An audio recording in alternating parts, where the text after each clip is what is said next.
Assalamualaikum warahmatullahi wabarakatuh. Perkenalkan, saya Muhammad Zikril Hakim selaku moderator pada presentasi kali ini. Kelompok kami dari kelompok 10 yang terdiri dari Lenisa Mahardinta, Intan Febriantika Hidayati, saya sendiri Muhammad Zikril Hakim, Nazariatul Islahiyah, Ngazah Hanum Nabilah, dan Princess Mary Setiawan akan mempresentasikan mengenai Organization Leadership Training (OLT) dengan tema Insinyur Soekarno. Biografi. Nama lengkap I.R. Soekarno, nama panggilan Bung Karno, nama kecil Kusno. Tempat tanggal lahir Surabaya 6 Juni 1901. Agama Islam. Pendidikan HIS di Surabaya, Hogere Burger School atau HBS, Teknisi Hogi School THS di Bandung. Meninggal Jakarta 21 Juni 1970. Dimakamkan di Blitar, Jawa Timur. Nama istri Padmawati Hartini dan Ratnasari Dewi Kartini Manopo Haryati Yurike Sanger dan Heldi Jafar. Nama anak Guntur Megawati Rahmawati Sukmawati Guruh Taufan Bayu Kartika. Selanjutnya, I.R. Soekarno atau Bung Karno adalah sosok yang banyak dikagumi. Dilahir di Surabaya 6 Juni 1901 dari pasangan Raden Sukemi, Sosrodihardjo dan Ika Ayu Nyoman Rai. Soekarno menempuh pendidikan dasar hingga SMA di Tulung Agung, Mojokerto, dan Surabaya.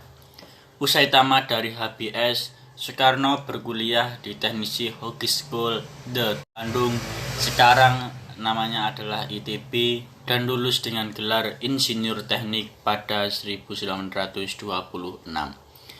Pada 1915, Soekarno pernah tinggal di rumah Hos Cokroaminoto, tokoh pendiri Serikat Islam. Di rumah Hos Cokroaminoto lah jiwa nasionalisme Bung Karno tumbuh dan bergelora.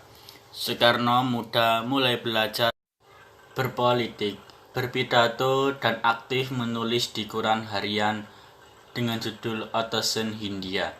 Pada 4 Juli 1927, Soekarno memutuskan untuk merumuskan ajaran Marxisme dan mendirikan Partai Nasional Indonesia atau PNI.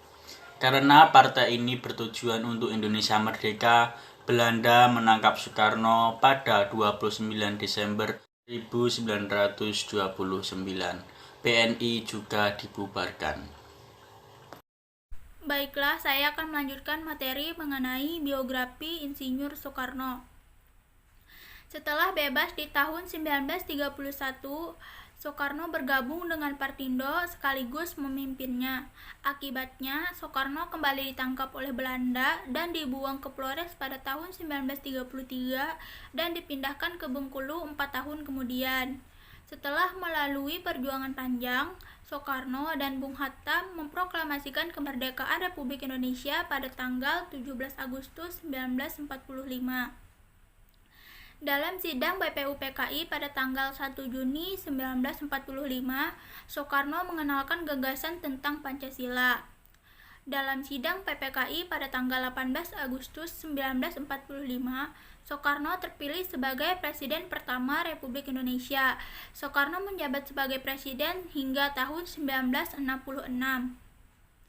Gejolak ekonomi, sosial, politik, dan pemberontakan G30 SPKI yang menewaskan sejumlah perwira TNI membuat kekuasaan Bung Karno menjadi redup dan akhirnya menyerahkan jabatannya sebagai Presiden Indonesia. Soekarno meninggal dunia di RSPAD pada tanggal 21 Juni 1970 dan dimakamkan di Blitar, Jawa Timur, dekat makam Sang Ibunda. Saat peringatan Hari Pahlawan pada tahun 1986, Presiden Soeharto memberikan gelar Pahlawan Proklamator kepada Soekarno. Sekian materi dari saya, terima kasih. Assalamualaikum warahmatullahi wabarakatuh. Saya akan melanjutkan presentasi dari teman saya tentang model kepemimpinan Soekarno. Sebagai seorang pemimpin, Soekarno disebut sebagai sosok yang sempurna, terlebih dalam memimpin negara Indonesia yang sangat luas dan beragam ini. Soekarno tidak hanya berkarisma dan berwibawa, tetapi ia juga seorang cendekiawan dan ideolog. Jika melihat dari gaya kepemimpinannya, Soekarno masuk dalam golongan pemimpin yang berkarismatik, yang mana dirinya memiliki daya tarik, berwibawa, serta energi yang luar biasa, sehingga mampu mengaruhi orang lain untuk menjadi pengikutnya. Soekarno sangat ahli dalam mengubah persepsi orang lain, sehingga menjadi sama dengannya, serta mampu membuat mereka agar mau mengikuti perintah dan keinginan dengan senang hati. Presiden pertama Indonesia, Soekarno, ini juga dikenal sebagai seorang yang temperamen yang meledak-ledak, tetapi mampu mengeluarkan semangat yang luar biasa ini kepada orang lain. Ia mampu membakar semangat seluruh rakyat dan menginspirasi mereka semua untuk berani melakukan hal yang diinginkan. Mungkin cukup sekian presentasi dari saya. Terima kasih. Model kepemimpinan Ivan Cevic, DKK 2007-209 mengatakan bahwa pemimpin karismatik adalah pemimpin yang mewujudkan atmosfer motivasi atas dasar komitmen dan identitas emosional pada visi, filosofi, dan gaya mereka dalam diri bawahannya. Setiap orang yang mengikuti pemimpin dengan gaya yang sama dengan Presiden Soekarno biasanya memiliki keyakinan yang kuat bahwa pemimpinnya selalu benar, merasa sayang dan bangga dengan pemimpinnya, memiliki motivasi yang kuat untuk terlibat dalam misi kelompoknya, mau mematuhi pemimpin dan yakin bahwa mereka dapat berkontribusi bagi kelompoknya. Tentu saja menjadi hal yang sangat baik jika bawahannya memiliki cara berpikir yang seperti ini, karena dengan demikian maka visi yang telah ditetapkan oleh pemimpin akan menjadi lebih mungkin untuk direalisasikan, karena pemimpin mendapat dorongan yang kuat dari bawah.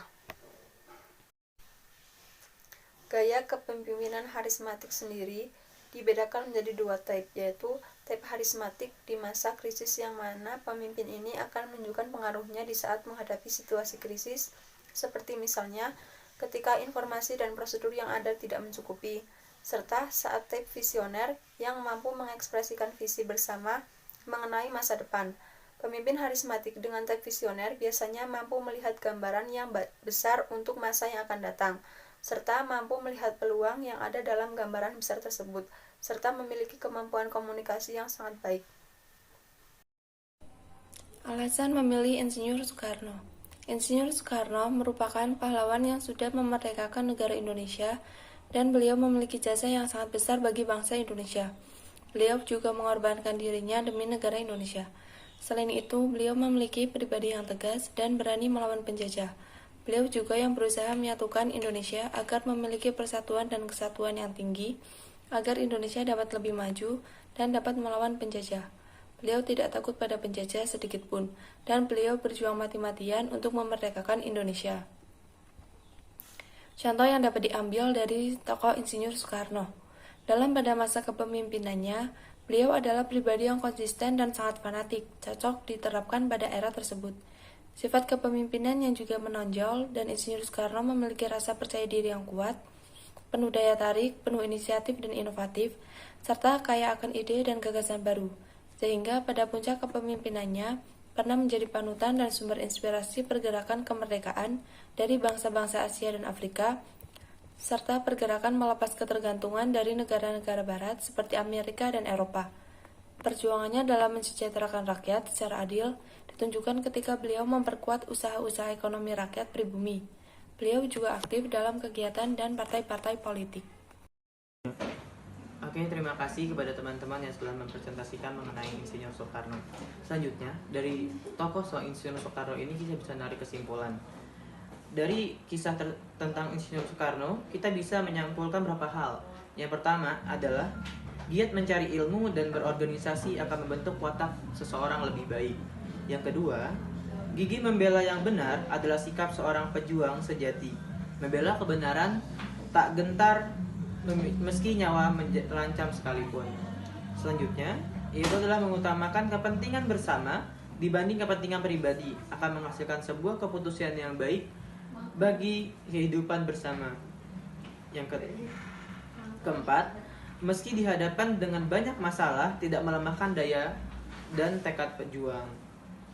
Ingatlah juga pesan Insinyur Soekarno yang berbunyi adalah, ingatlah, ingatlah, ingat pesanku lagi. Jika engkau mencari pemimpin, carilah yang dibenci, ditakuti, atau dicaci maki asing. Karena itu yang benar. Pemimpin tersebut akan membelamu di atas kepentingan asing itu sendiri dan dipuji-puji asing, karena janganlah kamu memilih pemimpin yang dipuji-puji asing karena ia akan memperdayamu. Oke, mungkin cukup sekian presentasi dari kelompok kami. Lebih dan kurangnya kami mohon maaf. Wassalamualaikum warahmatullahi wabarakatuh.